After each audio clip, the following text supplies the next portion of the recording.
fraud call gi matang khara jiramge fraud call lagi panglaba chamlaba prajar kayama awab kayama nanghalli duda ahanbada whatsapp fraud call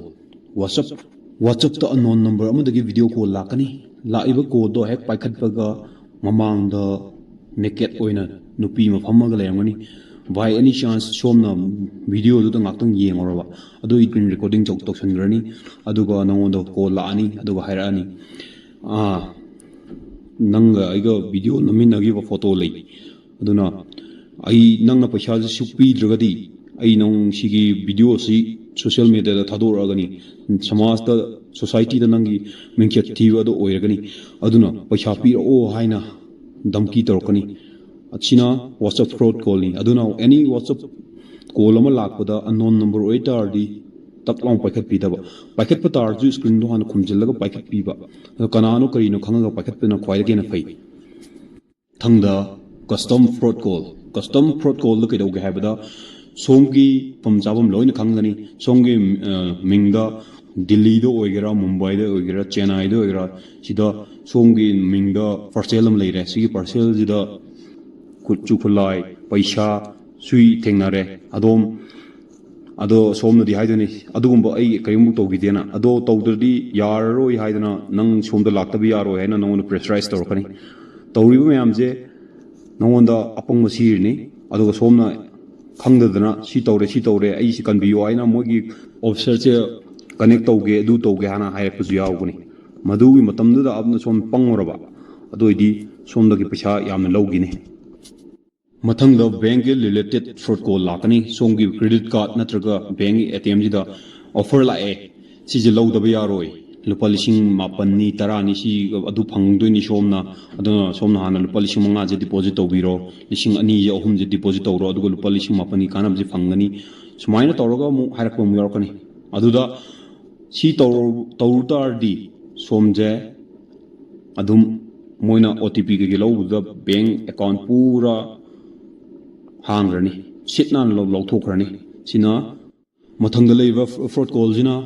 akoina mafam amadagi mafam dai pochei ma parcel ma tharen khalo tharde pot matam kuini yaudren khalo yaudre track tawre adu tawro matungda som kano online da leiba tracking do tawro kanda asidi yadre ne mogi customer kangu jiga wari chana gi khot kena number je lawrni number chap mana lawduni aduga number je lawriba number do phone tawrni esnangi pose yadre reschedule door thaduni ado somdagi lupa ama kakani bank sidagi aduguna som aina tharibo OTP je kana haibiro ana harakani adu matamduna somno OTP je hairoba adugo adongi account do loina lokthokrani mathangi fraud call jina yamna khangna chanaba saraga phone torkani ai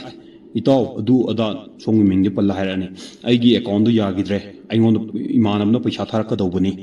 tharaka duri paisa je aingon chango yaroi nongon thalage aduga ai nongon dagi mu lawrage aina message call torkani call torka kanano kaino pajana dum maming matha set na harakani nangi information moida loina lei adu matungda any somna khangbi gadabje bank amadagi paisa deduction natraga kakhibagi paisa je akogi normal mobile number je sidagi lakte haibjim khangbi gadawa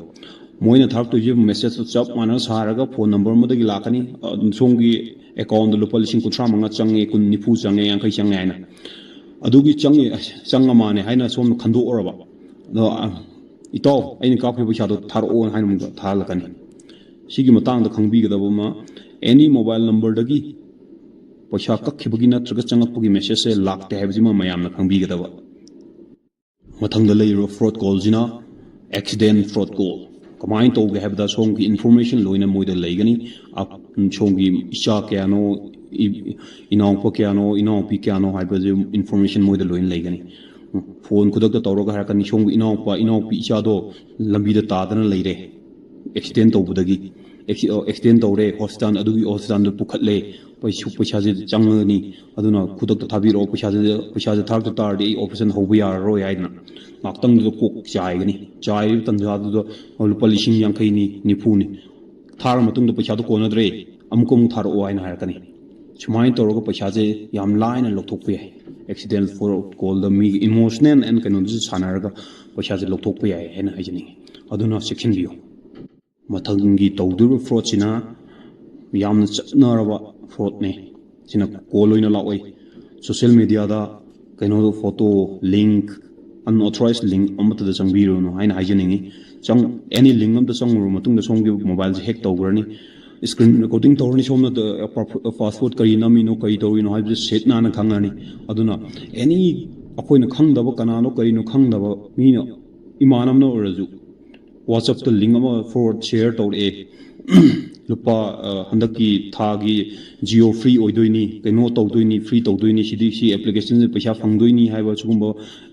link sing je yaringi changbiru ganu changu tar somgi phone do hang tawraga screen recording moina loction raga passport ke jing loina khangjal laga somgi bank statement do loina lokthokini aduni mang bai aduna mayam check-in view fraud call lagi kaino dagi ngakthukna lebiu check oina lebiu call amaga hajiragadi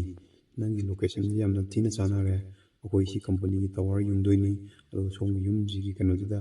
tower yungbogi location chap chare som yabi bra yabi dabra som documenting thabiro haraga document location laga sigi tongnaba som advance in deposit policy yakai mo buma changdoini khotoini gaina tobujiro kan hojik matam da anobo tower yungdo ko to karimbo leite yam khangbi dawama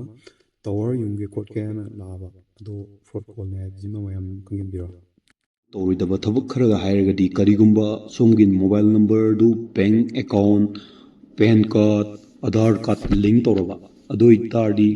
tawriba mobile number do yaringai change tawdana bona biyo tawba taragaju loina link sing do lokthok piraga kaina tawraga tawbiyo karigumba mobile number amana nangi somna ju thengna biramgani phone tawru matam dum si mobile number je ina paithre mana paire si number je kaino tawgrena mobile number je change taw kanda somgi yorba mobile number jing do loina satkhiba ado mobile number do moina loina recover tawba yai recover tawraga somda chanaba ningba mongda chanaba yai mathangda ai mobile je kuire sijinaba kuire si yonthokhrage aduga topom leirage na khalle mobile do yonba matamda somgi mobile do loina format tawtho'u aduga mu format se amuk tawtho'ani photo ma video ma amuk namani adu amuk format amuk tawbiba aduga fajana dum yonbiyu yonu matamda photo video kaino mayam information do yar yonbiganu somgi email id hapaga phone yonbiganu ju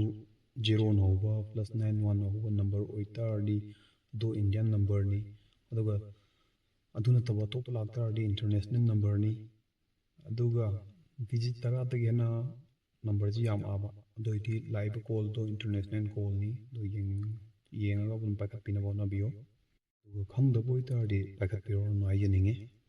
aduga call la kanda si number ji de eng khangine ko imana be ni number chap manai ne haraga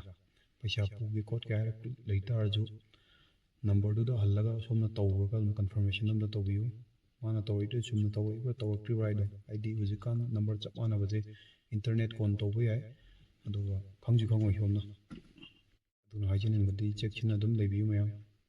call the scenery khangbaga manakna police station da complaint toction biyu cyber branch da complaint toction biyu adoi tardi som kitang kaino jidagi ngakthok pungamni aduga any bank related oitardi bank ki piriba moigi helpline number du phone tawraga ai mobile number je block toction biba kaino tongnaba account number je tongnaba khotnaba simyam jingji toction biu natragadi yam tina